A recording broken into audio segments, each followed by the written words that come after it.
Hello à tous, bienvenue sur Slory TV. Je vous retrouve ce soir avec une vidéo pas habituelle puisque je vais parler de chat. Je vais parler de ce qui est arrivé à mon chat Rusty, donc un chat de 16 ans, c'est une femelle. Je l'ai depuis 16 ans et au niveau de ses griffes, je n'ai jamais rencontré de problème particulier. Je lui ai toujours acheté des arbres à chat, des espèces de trucs en carton pour griffer, enfin pour tailler ses ongles. C'est ce qu'on fait normalement pour les chats. Sauf que à 16 ans, mon chat commence à être un chat plutôt âgé. Et du coup, j'ai commencé à voir qu'elle boitait d'une patte. J'ai remarqué ça il y a quelques semaines. Et j'ai regardé sa patte, je n'ai pas vu de blessure, je n'ai rien vu de particulier. Et puis elle a cessé de boiter au bout de quelques jours. Donc je me suis dit qu'il y avait peut-être eu un truc, elle s'était peut-être fait mal à un moment donné, mais je n'avais rien remarqué de particulier. Sauf que j'ai remarqué que son appétit avait diminué ces dernières semaines. J'ai remarqué que parfois elle miaulait de façon bizarre, mais pas tout le temps, juste de temps en temps. Elle faisait des miaulements un peu longs, un peu tristes, quoi. Donc je ne comprenais pas trop. Et puis, comme elle est quand même souvent collée à moi, à un moment donné, je me suis rendu compte que ses griffes commençaient à être beaucoup plus longues que d'habitude. C'est-à-dire que d'habitude, vu qu'elle griffe tout le temps, elle griffe le canapé, elle griffe les murs, elle griffe son arbre à chat, ses arbres à chat, elle griffe tout. Mais là, je commençais à voir qu'elle avait les griffes un peu plus longues, mais pas beaucoup, sauf une. Donc la patte avant gauche, j'ai commencé à voir que... Enfin, j'ai pas commencé à voir, je me suis rendu compte qu'il y avait un souci quand c'était déjà, je vais dire, trop tard. C'est-à-dire que ça griffe pas les griffes qui appuient sur le sol, mais plutôt celles qui sont sur le haut de la patte, légèrement au-dessus des autres. Enfin, je sais pas si vous me comprenez, c'est comme nous, quoi. On a tous ces doigts-là qui sont... ensemble, et puis il y a celui du pouce, hein. Chez les chats c'est pareil, sauf que sur une patte vous avez les griffes qui tapent sur le sol comme ça, et puis une sur le côté comme nous avec le pouce. Et en fait cette griffe là sort normalement et ensuite elle re-rentre dans la patte, c'est à dire que sa griffe était devenue tellement longue qu'elle a fait une courbe. Déjà c'est une griffe beaucoup plus épaisse que d'habitude. Au lieu d'être fine normale, elle était beaucoup plus épaisse et elle a fait une courbe au point de re-rentrer dans la pâte. Et quand j'ai vu ça, je me suis dit, je vais chercher sur Google, sur YouTube, comment faire quand un chat a une griffe trop longue. Et j'ai vu que certains ont l'habitude de couper les griffes de leur chat, surtout quand le chat devient âgé. Ça, c'est quelque chose vraiment qui arrive quand le chat a un certain âge. La mienne a 16 ans, donc forcément, elle est âgée. Et si on a habitué le chat depuis la naissance à lui tailler les ongles, enfin les griffes, en fait, le chat est habitué, donc ça va. D'ailleurs, pour le faire, pour ceux qui viennent d'avoir un chat, un chaton, en fait, il suffit d'appuyer sur la patte, donc sur le coussinet en dessous, et forcément les griffes sortent. Et là, vous pouvez tailler. Il faut tailler vraiment la pointe, pas toucher à la partie rose, parce que ça, c'est la chair. C'est comme nous avec la chair, quoi. Mais comme moi, je l'ai jamais fait, puisque mon chat se débrouillait tout seul, depuis toujours, donc forcément, quand j'ai voulu toucher à cette griffe particulière qui se recourbait, déjà j'imagine qu'elle avait mal puisque ça lui rentrait dans la patte, et en plus vu que je l'ai jamais habituée à lui tailler les griffes, forcément elle s'est pas laissée faire. Et je me suis dit bon, vu que des fois aussi je vois que ces griffes tombent toutes seules quand elles sont trop longues, je me suis dit si elle boite pas, qu'elle se plaint pas, que ça saigne pas, qu'il n'y a pas comme un bobo, comme une blessure, ça va finir par tomber tout seul. Et puis j'ai attendu quand même une semaine, 2 semaines, je vois que rien à faire, la griffe elle a l'air solide. Je me suis dit mais si une griffe arrête de pousser, qu'elle est rentrée dans l'autre partie, c'est une chose. Mais si elle continue à pousser, en fait ça veut dire que elle continue à rentrer, donc ça va être de pire en pire. Et si je m'en occupe pas maintenant, en fait à force, peut-être que ça a lui rentrer dans le muscle, dans l'os. Je me suis dit non, ça c'est pas le genre de truc qu'il faut laisser traîner. D'ailleurs c'est ce que je vous conseille aussi. Soit vous faites vous-même, soit vous prenez les devants, Donc moi j'ai commencé à regarder, je vous dis, sur Google, sur YouTube, donc les gens conseillaient donc du coup d'acheter des pinces spéciales pour les ongles de chat et de chien. Donc j'ai commencé à regarder, ensuite je me suis dit, vu qu'elle se laisse pas faire, il faut que j'achète les gants, vous savez, les espèces de gants qu'on met sur tout le bras pour quand on a un chat énervé ou un chien énervé pour pas se faire griffer, pour pas se faire mordre. Je me suis dit, je vais investir, donc je vais acheter les gants, je vais acheter les coupes griffes. Et puis ensuite, je me suis dit, mais il faudrait peut-être quand même que j'appelle la vétérinaire, vu que j'ai la même vétérinaire depuis 16 ans. C'est celle qui s'occupe de mon chat et qui est vraiment géniale. Enfin, j'ai jamais eu de soucis avec elle, elle m'a jamais forcé à faire des soins inutiles pour mon chat. Parce que j'ai déjà eu d'autres animaux de compagnie comme un lapin. Et à l'époque, j'avais un autre vétérinaire et que je ne conseille pas du tout. Alors que là, celle-là, elle est vraiment géniale. C'est Madame Garçon à Mérignac, pour ceux qui sont en Gironde. C'est une super vétérinaire, vraiment à l'écoute, elle est nickel, parfaite. Et du coup, je l'ai appelée et je lui ai raconté tout ça. Je lui ai même raconté que mon chat avait eu 5 semaines dans la nature l'an dernier. Enfin, voilà, on a bien papoté. Et puis je lui dis, bon déjà combien ça coûte. Donc pour ceux qui veulent savoir, ça coûte 42 € pour faire la taille des ongles. Et puis surtout quand c'est pour un problème comme celui de mon chat, c'est-à-dire une griffe incarnée. C'est-à-dire que pour juste tailler des ongles, vous pouvez aller dans un centre de toilettage, vous pouvez le faire vous-même, comme je vous l'ai dit. Le faire vous-même, c'est très bien. Si vous avez l'habitude ou si vous n'avez pas peur de vous faire mordre ou griffer, ou sinon vous allez dans un centre de toilettage, j'imagine que c'est moins cher que le vétérinaire. Donc regardez les prix comparés, mais en tout cas, chez le vétérinaire, c'est 42 €, c'est un acte médical pour les animaux.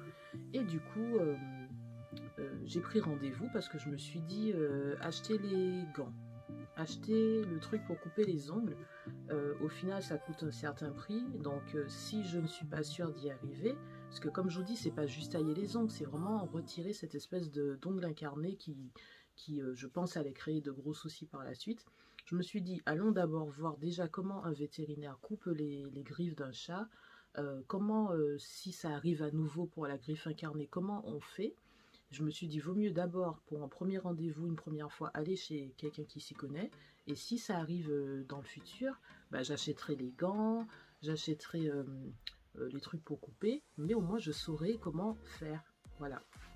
Et ben j'ai bien fait d'aller chez la vétérinaire, parce que ben déjà, quand il a fallu que je parte avec mon chat ce matin, ça a été la folie. Dès que je lui sors sa caisse de transport, en fait, je crois qu'elle a des dons. Elle se rend compte qu'il va se passer quelque chose, donc elle se planque. Donc elle s'est planquée. Il a fallu que je cours après elle, même en lui mettant des croquettes, de la pâtée, tout ce qu'elle veut, rien à faire. Elle était au taquet. Elle savait qu'il y avait un truc qui allait se passer, donc elle s'est planquée. J'ai quand même réussi à l'attraper, à la mettre dans sa caisse, donc elle était très stressée, elle miaulait, je pense qu'elle avait mal en plus, parce qu'elle ne disait rien. Elle boitait plus, mais je pense que quand même, bah, quand on a un truc à l'intérieur de sa patte, bah, ça fait mal forcément. C'est comme nous, si on a un truc, une écharde ou un truc comme ça dans la peau, ça fait mal. Ensuite, bah, pendant le trajet en voiture, pareil, elle miaulait, elle était très nerveuse, très angoissée. Je pense qu'elle avait mal aussi parce qu'elle mettait la patte dans les grilles de sa boîte de transport. Du coup, à un moment donné, elle s'est accrochée à la patte qui lui faisait mal en plus. Donc je pense que vraiment, elle s'est fait mal. Et donc je l'amène chez la vétérinaire, qui l'a prise de suite, puisque j'avais rendez-vous de toute façon. Et qui me dit, bon, je vous donne des gants, parce que bon, là, elle a l'air bien au taquet, votre animal. Donc on prend les gants et tout. Ah non, mais ce chat, je vous dis, elle se laisse pas faire. Du coup, on l'avait mis sur la table où on fait les soins. Elle a sauté de la table, elle a commencé à se balader partout dans le cabinet de la vétérinaire. Ensuite, donc, on a commencé. Ben, je la tenais avec les gants. Avec les gants, ils montent jusque là, au niveau du coude. Voilà, donc le chat ne peut ni vous griffer ni vous mordre. Donc j'ai mis les gants, mais malgré ça, elle a une telle force. Franchement, c'est un chat de 16 ans, mais comme m'a dit la vétérinaire, on dirait pas du tout. Elle m'a dit de toute façon, vu que votre chat c'est un chat siamois, déjà c'est un chat qui va vivre longtemps. Bah ça je sais déjà puisque 16 ans. Quand chez d'autres, le chat dépasse même pas 5 ans, moi ça fait 16 ans. Et ça me dérange pas du tout, j'adore mon chat.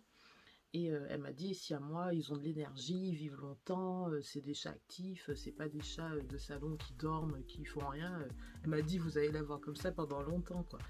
Et donc, elle a réussi à lui tailler, puisque du coup, moi j'avais pris rendez-vous juste pour la griffe incarnée, je pensais pas qu'elle allait tailler tous les ongles du chat, enfin toutes ses griffes, et en fait si, elle fait les 4 pattes. Hein. Donc elle a commencé par les pattes à l'arrière, donc elle a taillé facilement, même si le chat bougeait beaucoup. Par contre, dès qu'elle est arrivée à l'avant, même pas sur la patte où elle avait mal, mais sur l'autre patte, elle a commencé à s'agiter beaucoup, donc il a fallu qu'on la mette dans un sac de contention. Alors un sac de contention pour chat, c'est une espèce de, comme une camisole de force. Donc en fait le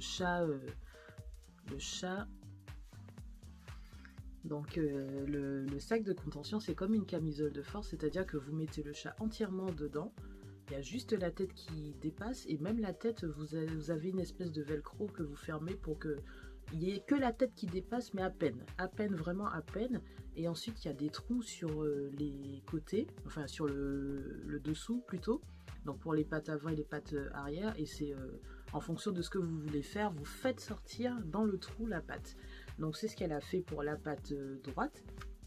Donc elle a taillé, mais on voyait que le chat crachait, elle était énervée, elle faisait les trucs là des chats qui sont prêts à se battre là. Vous savez quand ils ont le dos rond et qui commencent à comme ça là. Voilà, donc elle faisait ça malgré qu'elle était dans le sac, elle bougeait tellement qu'elle arrivait à ouvrir la fermeture éclair. Non mais je vous dis ce chat, laissons tomber quoi. Elle a de l'énergie, elle est au taquet quoi.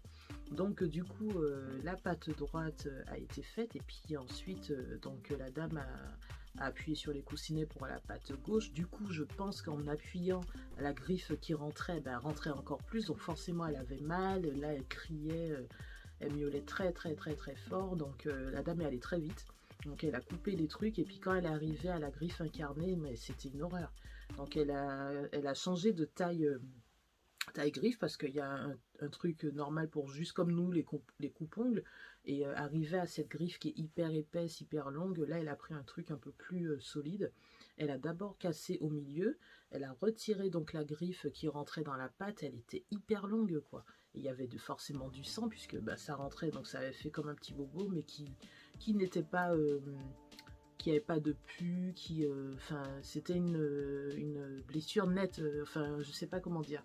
Elle n'était pas infectée, mais je pense que je suis venue au bon moment. C'est-à-dire que j'aurais laissé ça traîner quelques semaines, quelques mois, je pense que ça aurait été infecté, le chat aurait eu un souci à la patte, il aurait fallu peut-être opérer ou lui couper la patte, j'en sais rien. Donc elle a retiré la partie qui était dans la patte, et l'autre partie, elle a taillé vraiment le plus court possible. Et là, bah, on a vu le chat mais changer radicalement de comportement. Elle a arrêté de s'énerver, elle a arrêté de miauler. On a vu qu'elle était soulagée, ça s'est vu direct quoi. Elle a eu un comportement mais radicalement différent. Elle est passée du chat bien énervé au chat très calme, très limite si elle miaulait, si elle ronronnait pas quoi. Donc voilà. Et donc la vétérinaire m'a dit que ça repousserait au bout de 3 mois, quelque chose comme ça, donc il faudrait que je surveille. Elle m'a dit que c'est pas la peine de venir à chaque fois chez elle, qu'il faut que j'achète un taille-ongle et que j'arrive à couper les griffes du chat si je vois qu'elles deviennent trop longues, si elle n'arrive pas elle-même à tailler ses ongles, puisqu'en fait plus un chat vieillit et moins il taille lui-même ses ongles. C'est-à-dire que tout le début, le chat va gratter partout, le chat va tailler ses ongles, mais plus le chat va vieillir et moins il va le faire. Et elle m'a également dit que bah, y a des chats qui vivaient très très très très très longtemps, ce que je ne savais pas. Moi je pensais qu'un chat c'était en moyenne une dizaine d'années, voire vingtaine au max. Et elle m'a dit non, non, non, il y a des chats quand ils sont bien, quand on s'en occupe bien, ils peuvent vivre même jusqu'à 30, presque 40 ans. Et vu que en fait moi j'ai toujours regardé l'équivalence entre l'âge des chats et l'âge humain, il faut savoir qu'un chat par exemple de 6 mois c'est déjà en âge humain un âge de 18 ans par exemple. Donc là un chat qui a déjà 16 ans en fait elle est censée avoir je crois 80 ans, quelque chose comme ça. Et en fait, quand vous voyez Rusty, mon chat, rien à voir. On dirait pas du tout une mamie, elle est au taquet, elle a de l'énergie, tout ce qu'il faut. Et du coup, elle m'a dit peut-être qu'elle ira jusqu'à 20, 30, peut-être voire presque 40 ans. J'ai dit, mais vous imaginez, ce chat, je l'ai depuis mes 24 ans, quoi. Donc elle a fait ma vingtaine, elle a fait ma trentaine, je vais bientôt avoir 40 ans, elle va faire ma quarantaine aussi. Peut-être même que elle va faire ma cinquantaine, j'en sais rien, mais ce serait vraiment exceptionnel, quoi. Et comme je dis, moi, avoir mon chat aussi longtemps, ce serait génial. Mais un chat en bonne santé. C'est-à-dire qu'un chat qui aurait des soucis de santé, qui serait vraiment mal en point, moi, ça me plairait pas d'avoir un chat longtemps, mais mal en point.